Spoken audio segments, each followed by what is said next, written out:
28-year-old Clara Whitfield had been alone for nearly 7 winters when a wounded outlaw staggered through a blizzard toward her mountain cabin, carrying a reward poster worth more money than she had seen in her entire life. And though every newspaper in Montana Territory called him a murderer, a thief, and a danger to every decent family on the frontier, she would soon offer him shelter from the storm. Before that winter ended, she would uncover a truth so painful it would shatter everything she believed about her father, her family, and the town she called home. Yet the greatest heartbreak waiting beyond that cabin door was not the stranger himself. It was the secret he had been carrying across the mountains for years, a secret that had been searching for her long before he ever arrived. Settle in, and let us tell you the story of Clara Whitfield. If you're watching from a place where kindness still matters, tell us where you're listening from in the comments. The mountains surrounding Willow Creek rose from the Montana wilderness like ancient guardians watching over a forgotten corner of the frontier. Snow rested on their peaks for most of the year, and the valleys below carried the scent of pine, cedar, and wood smoke, drifting from scattered cabins tucked between rolling hills. Life there was not easy. The land demanded patience, hard work, and humility from everyone who lived upon it. Clara Whitfield understood that better than most. She had been born in a small log cabin not far from the one she occupied now. Her earliest memories were filled with sunlight spilling across wildflower meadows, the laughter of her younger brother Samuel, and the steady voice of her father, Benjamin Whitfield, who seemed to know every trail, creek, and hidden valley in the territory. Benjamin Whitfield was not a wealthy man. He never owned large ranches. He never struck gold. He never held public office. Yet people trusted him. When disputes arose over property lines, neighbors sought Benjamin's advice. When newcomers arrived and needed help building cabins before winter, Benjamin appeared with tools and willing hands. When travelers became stranded in mountain storms, he opened his home without hesitation. "People remember kindness longer than success," he often told Clara. She heard those words so often they became part of her understanding of the world. Her mother, Eleanor, carried the same spirit. She filled their home with warmth that had little to do with the fireplace. Travelers passing through Willow Creek frequently found themselves invited inside for supper. Lonely widowers received baskets of bread left anonymously on their porches. Sick neighbors discovered jars of soup waiting beside their doors before sunrise. To Clara, generosity seemed as natural as breathing. It was simply what decent people did. When she was 10 years old, her father began teaching her skills many frontier girls never learned. He showed her how to repair fences, how to saddle horses, how to identify weather changes by studying clouds above the mountains, how to use an axe safely, how to survive if she ever found herself alone. "You teach her like a son," Eleanor once teased. Benjamin smiled. "No." He looked proudly toward Clara. "I teach her like someone capable." That distinction mattered. Clara never forgot it. As she grew older, she developed a quiet confidence that came not from pride, but from competence. She knew how to work. She knew how to endure discomfort. She knew how to solve problems without waiting for someone else to rescue her. Benjamin encouraged every bit of it. Yet beneath his easy smile and steady nature, there was always something Clara could never quite understand. Sometimes her father disappeared for several days without explanation. He would return exhausted, thoughtful, worried. When Clara asked where he had gone, he always answered gently, "Just taking care of some unfinished business."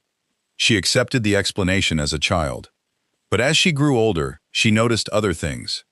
Letters arrived occasionally from distant towns. Benjamin often read them alone. He kept a small locked wooden chest beneath his bed.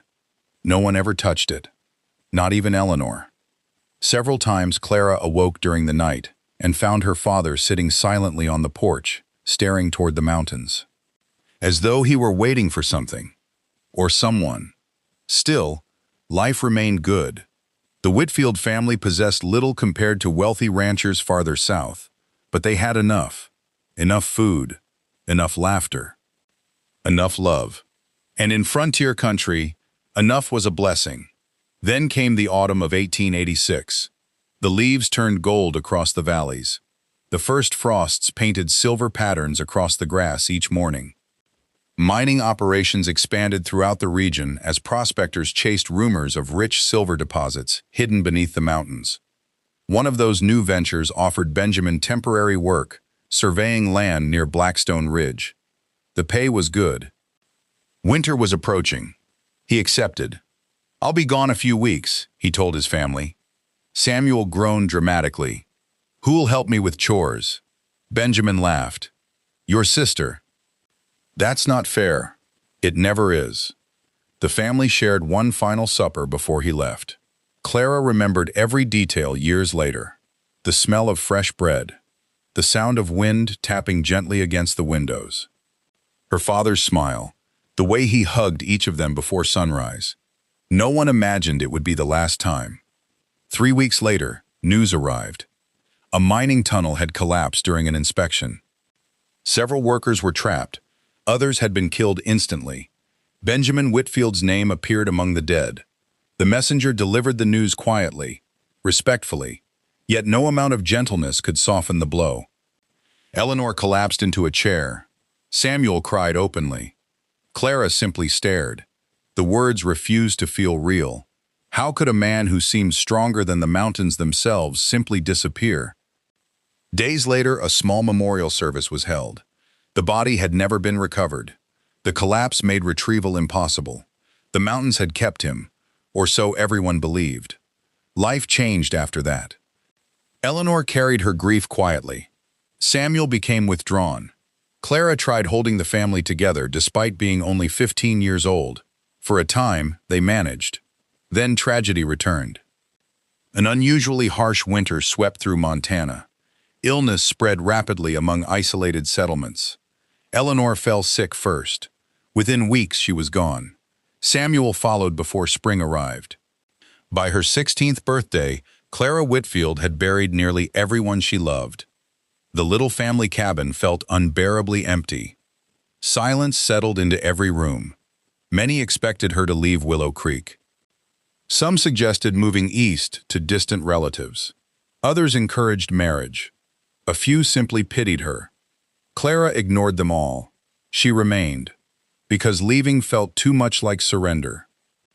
Years passed. She built a life from necessity rather than ambition. A neighboring rancher sold her a small piece of land at a generous price. She constructed a modest cabin with help from friends, raised chickens, maintained a garden, took in sewing work, sold preserves, cut firewood, did whatever honest work she could find. The seasons came and went. Spring wildflowers, summer thunderstorms, golden autumns, endless winters. Slowly, grief became something she carried rather than something that carried her. People respected her resilience. Children waved when she passed through town. Storekeepers greeted her warmly. Pastor Reynolds often pointed toward Clara when speaking about perseverance. Yet loneliness remained a familiar companion. Not bitterness, not despair, simply loneliness. Some evenings she sat beside her fireplace listening to wind moving through pine trees and wondered how different life might have been if her family had survived. She never stayed in such thoughts for long. Work always demanded attention. Frontier life left little room for self-pity. Then, during the winter of 1893, everything changed. That year brought one of the worst snow seasons anyone could remember. Storms arrived early. Roads disappeared beneath drifts. Supply wagons struggled to reach isolated settlements. Travel became dangerous. The mountains seemed determined to remind everyone who truly ruled the territory. One December evening, dark clouds gathered over the western peaks. The air felt strangely heavy. Birds vanished into shelter. Even the horses in town appeared restless. Old-timers recognized the signs immediately. A major storm was coming. Clara finished her errands quickly. Purchased flour, lamp oil, coffee. Then began the long ride home. By sunset, snowflakes already drifted through the air. By nightfall, the storm had become something far more serious. Wind howled across the mountains. Snow struck windows with surprising force. Tree branches groaned beneath accumulating ice. Inside her cabin, Clara added extra logs to the fireplace and settled into a rocking chair with a book. The storm intensified. Hours passed. The wind sounded almost human at times, like voices carried through darkness. Shortly after midnight, a loud crash echoed outside. Clara sat upright immediately. Perhaps a branch, perhaps part of the shed roof. She listened carefully. Silence. Then another sound, a distant thud, followed by something else. 3 slow knocks. Knock. Knock. Knock. Her heartbeat quickened. No sensible traveler would be outside in weather like this. She stood and reached for the lantern hanging beside the door. The knocks came again, weaker this time. Almost desperate, Clara moved cautiously toward the entrance. The storm roared beyond the walls. Snow rattled against the windows. For a moment, she considered ignoring it. Whoever stood outside could be dangerous. But another voice echoed inside her memory. People remember kindness longer than success. Her father's words. Always her father's words. Clara lifted the wooden bar, securing the door. The hinges creaked. Wind immediately burst into the cabin, carrying snow and icy air. Standing on the porch was a man barely able to remain upright. Blood stained one sleeve. Ice covered his coat. His face was hidden beneath snow and shadow. One wrist still carried part of a broken iron shackle, and tucked beneath his arm, visible for only a moment before the wind tried to tear it away, was a crumpled wanted poster bearing his own photograph. Then the stranger collapsed forward into the snow at Clara Whitfield's feet. The man struck the snow with a dull thud, his body collapsing across Clara Whitfield's porch, as though every ounce of strength had been spent reaching her door. For several heartbeats, she simply stood frozen, the lantern trembling slightly in her hand, while the blizzard howled around them. Snow swirled through the open doorway, covering the stranger's boots almost immediately. Instinct urged caution. Everything her father had taught her urged compassion. She knelt beside him. His skin felt cold enough to frighten her. A deep wound stained the sleeve of his heavy wool coat, and dried blood darkened the front of his shirt beneath layers of ice. One wrist still carried half of a broken iron shackle, the jagged chain hanging loosely against the porch boards. Clara carefully turned him onto his back. His face looked older than she expected. Perhaps 35, perhaps 40. Dark stubble covered his jaw, while a narrow scar crossed one cheek from years long past. He looked exhausted more than dangerous. Then the folded paper slipped from beneath his coat. The wind nearly carried it away before Clara caught it. She unfolded it beneath the lantern. Across the top, in bold black letters, were words every frontier family recognized. Wanted. Below them stared the very man lying unconscious before her. Jacob Mercer. The notice claimed he had robbed stagecoaches across Montana Territory, killed 2 deputy marshals, escaped federal custody, stolen government payroll gold. The reward beneath his name read $5,000. Clara stared at the figure in disbelief. $5,000. She could scarcely imagine such wealth. It would buy land, livestock, a proper barn, enough supplies to last years. It could erase every hardship she had endured since losing her family. The paper trembled in her hands. She looked back toward the unconscious man. $5,000, or 1 human life. The decision lasted no longer than a single breath. She dropped the wanted poster onto the table beside the door, slipped both arms beneath Jacob's shoulders, and slowly dragged him inside. The cabin door slammed shut against the storm. Warmth slowly surrounded them. Not comfort, only the possibility of survival. Clara struggled to pull the heavy coat from his shoulders. The fabric had frozen stiff. As it fell away, she finally saw the wound clearly. The bullet had torn through the upper part of his arm. Not fatal, but untreated long enough to invite fever. She filled a basin with warm water, gathered clean cloth, needle, thread, her small bottle of whiskey reserved for injuries. Benjamin Whitfield had insisted she learn these things. You may someday become someone's only chance, She had never imagined that someone would be the most wanted man in Montana. Jacob remained unconscious while she worked. She cleaned the wound carefully, removed bits of cloth trapped inside, applied fresh bandages. Every so often pain crossed his face, though he never fully woke. Hours passed. The storm continued outside without mercy. Toward dawn, his fever worsened. He muttered quietly. At first, the words made little sense. Then one name repeated itself. Daniel. Again. Daniel. Then. I'm sorry. Clara listened. The wanted poster had described a ruthless killer. The sleeping man sounded haunted. Morning arrived beneath gray skies. The storm still buried every trail leading away from the cabin.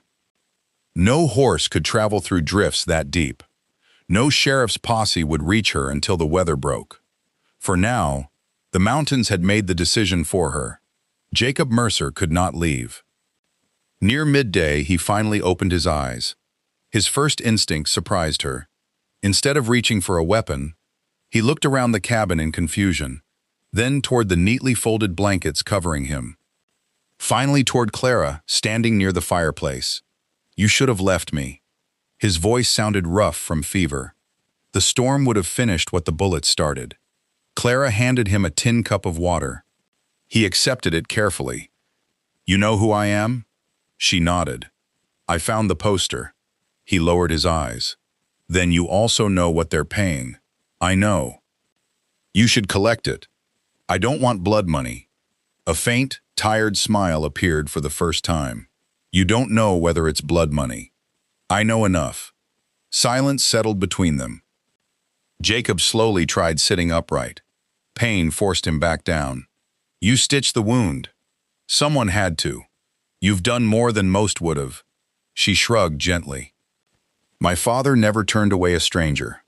Jacob studied the fireplace without speaking. After several moments, he whispered, Your father was a better man than most. Something about the way he said it lingered strangely.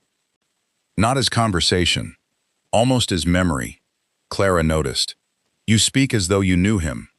Jacob looked toward her, then slowly shook his head. I've known men like him. The answer satisfied neither of them. She prepared stew while he rested. Neither spoke much. The quiet somehow felt natural. Late that afternoon, Jacob noticed a loose hinge hanging from one of the kitchen cupboards. Without asking permission, he stood slowly, found Clara's toolbox beneath the workbench, and repaired it. She watched in surprise. You shouldn't be standing. I shouldn't leave broken things broken. He returned the hammer exactly where he'd found it. Benjamin had often done the same. That evening, another surprise followed. While Clara milked the goat behind the cabin, Jacob quietly split an entire stack of firewood using only one arm. When she returned, he was carefully covering the wood pile with canvas before fresh snow reached it. You'll reopen your wound. He looked toward the sky. Storm's coming again tonight. I know. You'll need dry wood. He said nothing more. Later, after supper, Clara noticed something else. Her small lockbox containing nearly every dollar she owned remained sitting openly upon the shelf. Jacob had spent the entire afternoon alone inside the cabin. He had never touched it. Instead, he had repaired a broken chair, sharpened her axe, swept snow from the porch. None of it matched the man described by the wanted poster. Still, kindness did not erase accusations. On the third morning, the fever finally broke. Jacob appeared much stronger. Outside, however, the storm had eased just enough to reveal fresh tracks climbing toward the valley. Horse tracks. Several of them. Jacob saw them first. They're searching. Clara climbed the ridge beside the cabin. Far below, nearly a dozen riders moved carefully between snow-covered pines. Sheriff Amos Keller rode at their front. Every cabin within 30 miles would likely be searched before sunset. She hurried back inside. They'll come here. Jacob quietly gathered his coat. I'll leave. You can't. They'll arrest you. They'll hang me. He spoke the words without fear, only certainty. I'm not letting that happen. You don't owe me anything. Clara looked directly into his eyes. My father believed every person deserved a fair chance. A strange sadness crossed Jacob's face. Your father believed many good things. Again, that peculiar tone, as though Benjamin Whitfield remained somehow close to the conversation. Jacob reached beneath his bedroll. He withdrew an old leather journal wrapped carefully inside oilcloth. Its edges had been worn smooth by years of travel. If they find me, he placed it upon the table. Burn this. Clara frowned. What is it? It must never reach the wrong hands. Why? I can't explain. You expect me to burn something without knowing what it is? I expect you to trust me. She looked at the journal. No. Jacob nodded slowly. I thought you'd say that. He tucked it away again. Hoofbeats grew louder outside. The riders approached. Sheriff Keller's voice echoed through the trees. Miss Whitfield. Clara's heartbeat quickened. Jacob quietly disappeared into the small root cellar beneath the cabin floor. She replaced the heavy rug, moved the kitchen table back into place, just as loud knocking shook the front door. She opened it calmly. Sheriff Keller removed his hat politely. Sorry to trouble you. What brings you this far into the mountains? We're hunting a dangerous fugitive. I heard. Jacob Mercer. She nodded. The outlaw. Have you seen anyone? No. Keller studied her carefully. The storm stranded many travelers. I've seen none. One deputy looked toward the stable. Only one horse. Another inspected fresh axe marks beside the woodshed. Clara forced herself to remain calm. Keller glanced toward the chimney where smoke drifted steadily upward. You've enough food? I always prepare for winter. He smiled politely. Your father taught you well. The mention of Benjamin caught her off guard. You knew him. Everyone respected Ben Whitfield, so they did. Keller hesitated. If you happen across Mercer, I'll send word. He nodded. I know you will. The posse rode away. Only after the hoofbeats disappeared completely did Clara allow herself to breathe again. She lifted the trapdoor. Jacob climbed slowly back into the cabin. You lied for me. I did. Why? She looked toward the wanted poster still resting on the shelf. Because nothing about you matches that paper. For the first time since arriving, Jacob looked genuinely troubled. I wish you hadn't said that. Why? Because sooner or later, he stared quietly into the fire. The truth always costs someone. That night, long after Jacob had fallen asleep beside the fireplace, Clara quietly picked up his coat to hang it nearer the warmth. Something heavy rested inside one pocket. She reached in. Not money, not ammunition. A faded photograph. She held it beneath the lantern. 3 men stood smiling beside a newly built railroad bridge. One of them was unmistakably Jacob. Another she didn't recognize. The third made her knees weaken. Benjamin Whitfield, her father, standing shoulder to shoulder with the outlaw she had been hiding beneath her own roof. The photograph slipped from her trembling fingers onto the cabin floor. Everything she believed she knew about her father's life suddenly no longer seemed certain. The faded photograph lay on the cabin floor, while the fire crackled softly between Clara Whitfield and the sleeping man she had hidden from the law. She stared at the image, as though it might somehow change if she looked long enough. It did not. Her father's face remained unmistakable. Benjamin Whitfield stood with one arm resting comfortably across the shoulder of Jacob Mercer, both men smiling beneath the unfinished wooden arches of a railroad bridge. Between them stood a third man dressed in the neat suit of a surveyor, holding rolled maps beneath one arm. The photograph could not have been accidental. These were not strangers standing together for convenience. They had known one another, perhaps worked together, perhaps trusted each other. Clara slowly picked the picture up again. On the back, written in faded ink, were only 5 words. Black Eagle Pass, summer 1884. Her father had died 2 years later, or at least. That was what everyone believed. She looked toward Jacob. He slept uneasily, his breathing steady but heavy after days of fever. Questions flooded her mind. Why had Benjamin never mentioned him? Why would an honest surveyor be standing beside the most wanted outlaw in Montana territory? Had the wanted posters somehow been wrong? Or had her father lived a secret life she had never imagined? She barely slept. Morning arrived beneath brilliant sunshine, the first clear sky in nearly a week. Snow sparkled across the valley like scattered diamonds, and smoke drifted peacefully from distant cabins. The storm had finally passed. Jacob awoke to find Clara already outside splitting kindling. He noticed immediately that something had changed. "You didn't sleep," she continued working. "No." He walked carefully toward her, still favoring his injured arm. "Is the sheriff coming back?" She stopped the axe. "No." "Then what is it?" Without answering, she reached into her apron and held out the photograph. His face changed before he even took it. Not fear. Recognition. Sadness. For several long moments he simply stared at the faded image. Finally he closed his eyes. "So," he whispered, "you found it. You knew my father." Jacob remained silent. "You looked me in the eye and said you didn't. I said I'd known men like him. That wasn't the truth." "No." "Who was he?" Jacob carefully returned the photograph. "The finest man I ever worked beside." Clara felt tears threatening. "You expect me to believe that?" "I expect nothing. My father was a surveyor. He was much more. He died in a mining collapse." Jacob slowly looked toward the mountains. "That's what they told you." The words struck her harder than any winter wind. "What do you mean?" He hesitated. "If I answer, your life will never be the same."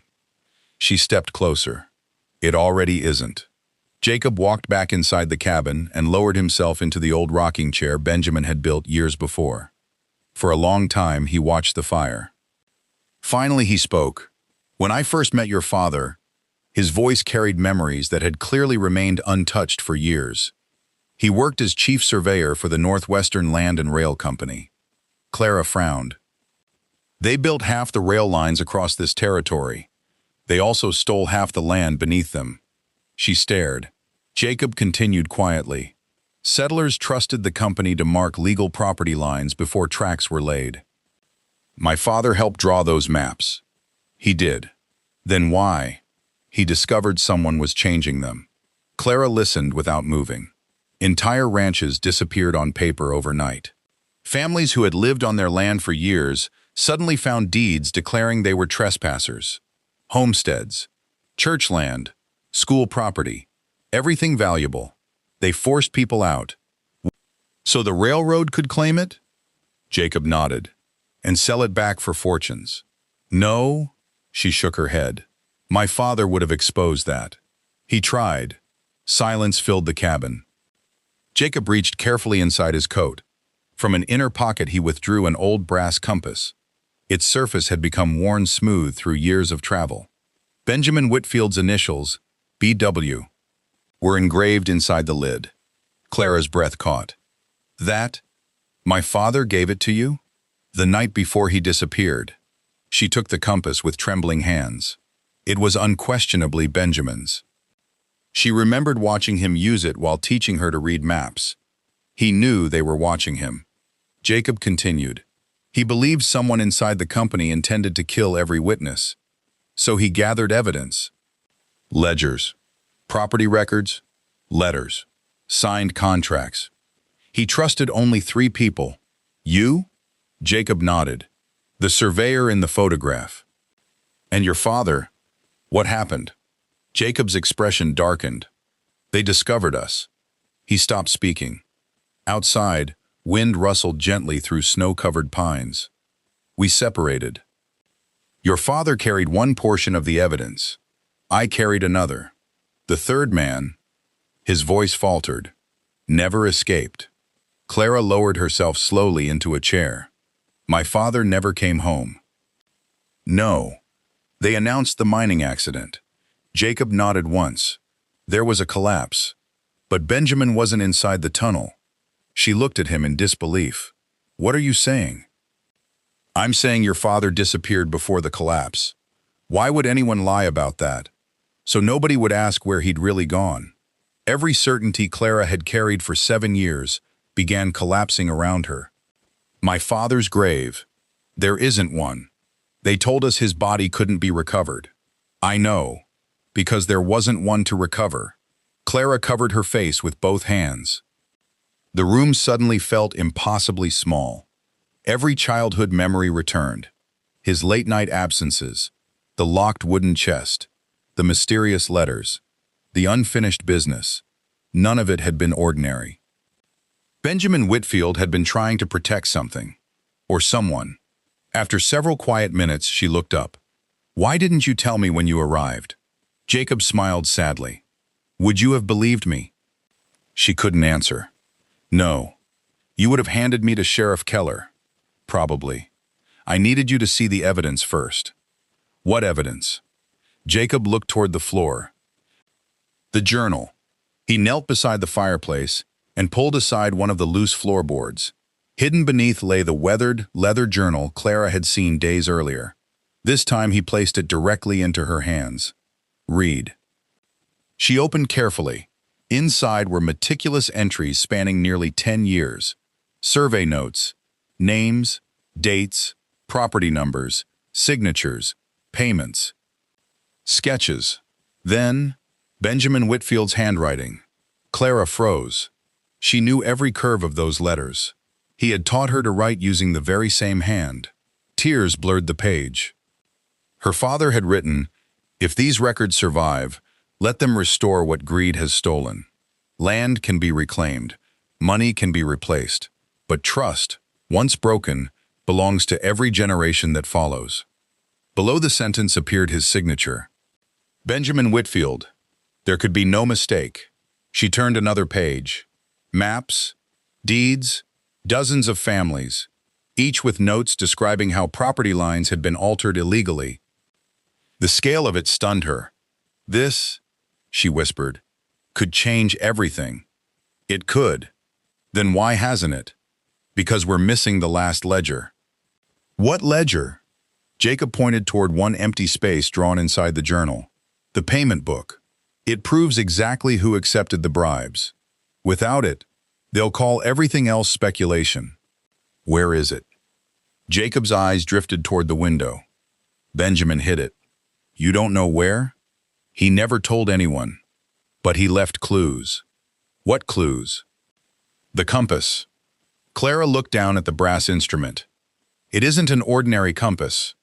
She frowned. "It points north. It used to." Jacob smiled faintly. "Watch." He placed the compass flat upon the wooden table. Instead of settling north, the needle slowly turned, then stopped, pointing directly toward the massive stone fireplace. Clara stared. "That's impossible. I've watched it do that for 9 years." Jacob walked carefully to the hearth. Benjamin modified it. He wanted only someone carrying both the compass. He touched the journal gently. And the journal, to understand where to begin looking. The realization settled slowly over Clara. Her father hadn't simply hidden evidence.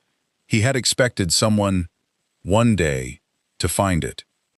And somehow, against every impossible circumstance, the man standing beside her had arrived at her cabin, carrying the first half of that secret. Just then, the distant sound of galloping horses echoed through the valley once more. But this time, there were far more riders than before. Jacob stepped to the window. His face hardened. "They're not searching anymore." Clara looked past him. Nearly 30 mounted men climbed the mountain trail. At their front rode Sheriff Keller. Beside him, a well-dressed stranger in a black frock coat. Jacob's voice became little more than a whisper. "God help us." Clara looked at him. "Who is he?" Jacob never took his eyes off the approaching riders. "Edwin Harrow, the president of the Northwestern Land and Rail Company, the man who built his fortune on stolen land, and the man who has spent 9 years making sure I never reach this cabin." The riders continued climbing toward the snow-covered homestead. This time, they weren't coming to search. They were coming to silence the last 2 people who knew the truth. The horses climbed the mountain trail in a long line, their dark figures cutting across the brilliant white snow like shadows refusing to disappear beneath the morning sun. Clara Whitfield stood beside the cabin window with Benjamin Whitfield's brass compass in one hand and his journal in the other, watching nearly 30 riders advance toward the only home she had left. Sheriff Amos Keller rode at their head, but beside him sat Edwin Harrow, president of the Northwestern Land and Rail Company, wrapped in an expensive black buffalo coat that seemed strangely untouched by the hardships of frontier life. Jacob Mercer did not curse. He did not panic. He simply closed his eyes for a moment, as though he had expected this day for nearly a decade. "So," he said quietly, "it has finally caught up with us." Clara looked toward him. "You've been running from this for 9 years?" "I've been trying to stay alive long enough to finish what your father started." She tightened her grip around the journal. "We're not giving this to them. No. They'll kill us. Perhaps. Then we make certain the truth survives even if we don't." Benjamin's words echoed through her memory. People remember kindness longer than success. For years, she had believed those words referred only to helping neighbors and welcoming strangers. Now she understood something far greater. Kindness sometimes demanded courage. Outside, Sheriff Keller called toward the cabin. "Miss Whitfield, we only wish to speak." Jacob gave a weary smile. "They always begin politely. What do we do?" He looked around the room. "There isn't time to hide me again. There has to be another way." His eyes rested upon the old stone fireplace. The ledger. Clara immediately understood. Together they knelt before the massive hearth. The brass compass lay upon the floor between them, its needle pointing stubbornly toward the center stone. Jacob pressed against the rock. Nothing happened. He studied the journal again, slowly turning its pages until Benjamin's handwriting caught his attention. Beneath one faded sketch were 6 words. "The lantern reveals what daylight cannot." Jacob frowned. The lantern. Clara hurried to the shelf and lifted the old oil lantern her father had built years before. Its brass base bore the same tiny engraving as the compass. A lantern. She turned it upside down. Inside the base rested a narrow iron key no larger than her little finger. Jacob looked toward the fireplace again. There, near the bottom of the stonework, sat a nearly invisible keyhole darkened by years of soot. The tiny key slid inside. Clara turned it gently. A heavy click echoed within the chimney. One large stone shifted outward only an inch. Jacob carefully pulled it free. Behind it rested a small iron box wrapped inside oilcloth. For several seconds, neither of them spoke. Benjamin Whitfield had known exactly where this day would lead. He had hidden the truth where only those carrying both the journal and compass could ever find it. Jacob lifted the box onto the table. Inside rested leather-bound account books, wax-sealed letters, original property deeds, railroad contracts, and a thick payment ledger listing every illegal purchase made by the Northwestern Land and Rail Company over 15 years. Beside dozens of names appeared precise amounts: judges, surveyors, county officials, even Sheriff Amos Keller. Clara stared in disbelief. The sheriff? Jacob nodded sadly. He wasn't always part of it. He became part of it. A sudden pounding shook the cabin door. "Miss Whitfield?" Edwin Harrow's voice followed. "We know Mercer is inside." Another blow rattled the hinges. "You have 1 minute." Jacob quickly gathered the documents. "No." Clara stopped him. "They're expecting us to run." "So?" "We won't." He looked at her. "My father spent his life protecting these papers." She closed the iron box firmly. "We're going to let the whole county read them." Jacob searched her face. For the first time since arriving at the cabin, hope appeared in his eyes. "You're your father's daughter." Outside, the door crashed open. Deputies flooded into the cabin. Several rifles immediately pointed toward Jacob. Sheriff Keller stepped inside. Edwin Harrow followed without removing his gloves. His polished boots tracked melting snow across Clara's wooden floor. "So," Harrow said with a pleasant smile, "this is where you've been hiding." Jacob stood quietly. "I've been waiting." Harrow laughed softly. For justice? For truth? Harrow's expression hardened. There is no difference. He noticed the iron box upon the table. His smile vanished. I'll take that. Clara placed both hands firmly on top of it. No. Harrow looked almost amused. My dear. Move. No. Deputies shifted uneasily. Sheriff Keller avoided Clara's eyes. Harrow sighed. You don't understand what you're protecting, Clara answered calmly. I understand exactly what it is. Jacob stepped beside her. So do I. For several long seconds, no one moved. Then Pastor Elijah Brooks appeared in the doorway behind the deputies. What is happening here? Several townspeople had followed the riders up the mountain. Farmers, shopkeepers, mothers, children. Curiosity had become a crowd. Harrow frowned. This is official business. Pastor Brooks looked toward Clara. Miss Whitfield? She met his eyes. My father left evidence proving innocent families had their land stolen. Silence spread through the gathering. Harrow laughed loudly. An absurd story invented by a wanted criminal. Jacob quietly lifted Benjamin's journal. This isn't my handwriting. Clara opened the first page. My father's. Pastor Brooks recognized it immediately. I've seen Benjamin's writing many times. More townspeople stepped forward. Old Mrs. Hensley nodded. So have I. The blacksmith agreed. So have I. Harrow's confidence faltered. Sheriff Keller shifted uncomfortably. Clara raised the ledger. If these papers are lies, she looked directly at Harrow, then you'll have no objection to Judge Nathaniel Rhodes examining them. The crowd murmured. Judge Rhodes himself had arrived moments earlier after hearing riders passing through town. He stepped forward. I would indeed like to examine them. Harrow's voice sharpened. There is no legal reason. There is now. Judge Rhodes accepted the iron box.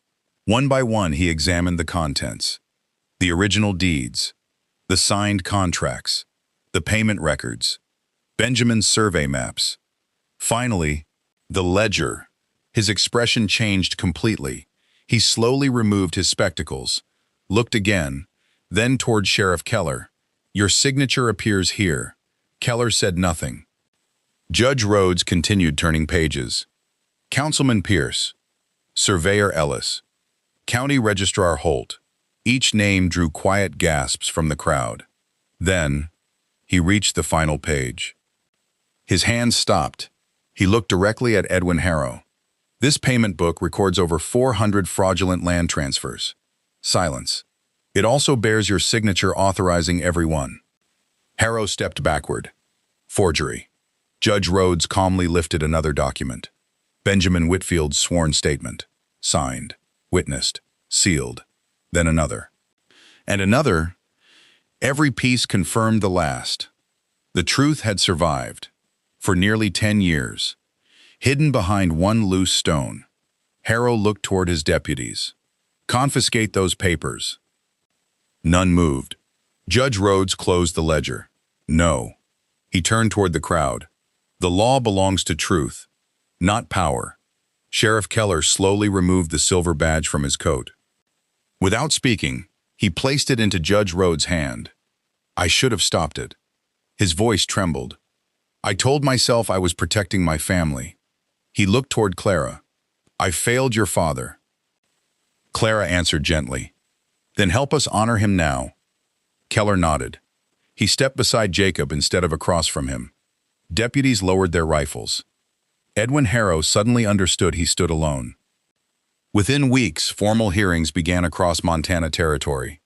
Every document Benjamin Whitfield had protected became public record. Families who had believed their land lost forever received lawful ownership once again. Ranches were restored. Church property returned. Schools rebuilt. Widows received long overdue compensation. Dozens of corrupt officials resigned before charges could even be filed. Others stood trial. Edwin Harrow lost every railroad contract under his control. His fortune, built upon stolen deeds and bribery, disappeared piece by piece until almost nothing remained. People who had once admired his success now crossed the street rather than greet him. It was not revenge, it was consequence. Jacob Mercer, meanwhile, was officially cleared of every false accusation. The warrants vanished.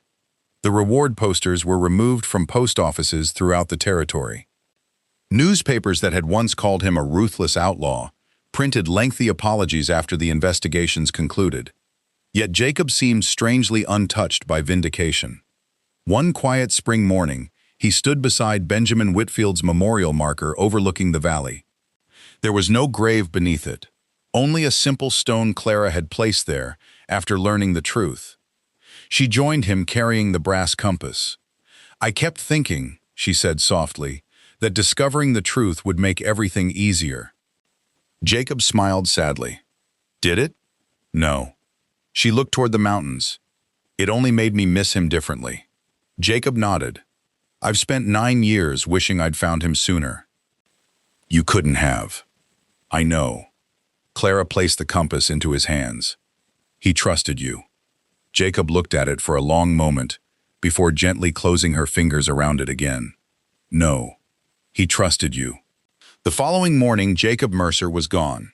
His horse had disappeared before sunrise. No farewell, no ceremony. Only one folded letter resting upon Clara's kitchen table. She opened it carefully. "Clara, your father once told me that truth rarely arrives when people are ready to receive it. It arrives when it is needed most. You opened your door believing you were saving a hunted man. Instead, you finished the work of the finest man I ever knew. Never doubt that kindness changed history. The compass belongs with the Whitfields. May it always point your family toward what is right. Jacob Mercer." Years passed.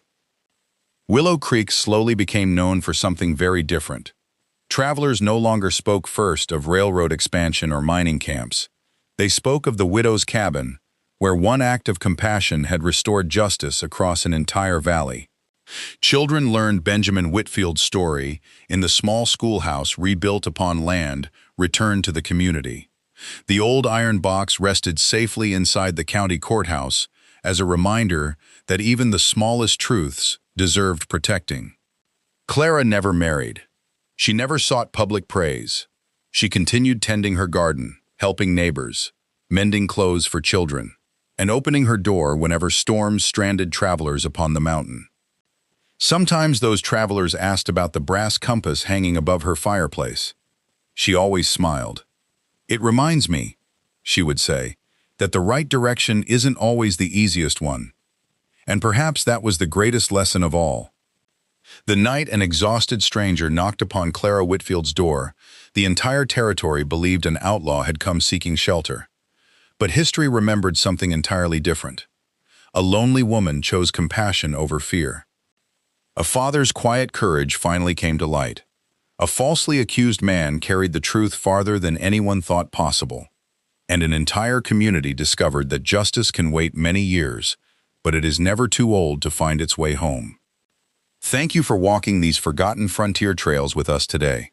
If Clara's story touched your heart, we'd be honored if you shared it with someone who believes kindness still has the power to change lives. Before you go, tell us in the comments, have you ever discovered that someone you once misunderstood was carrying a truth you never expected? We always enjoy reading your thoughts. Until our paths cross again, remember our motto, where forgotten roads still lead home. Until next time, stay close.